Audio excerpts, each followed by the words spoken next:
Satgas Poludara berada di bawah Satgas Banop Mabes Polri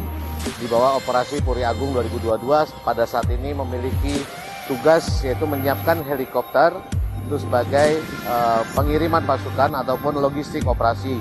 juga sebagai melaksanakan patroli udara pemantauan di daerah-daerah wilayah pelaksananya KTT G20,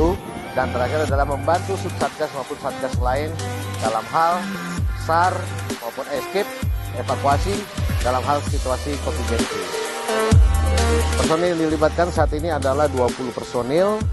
dengan 4 helikopter, mana Bel 429 dengan AW 189 memiliki kemampuan untuk pelaksanaan evakuasi maupun SAR pada saat pengamanan KTT G20 kali ini.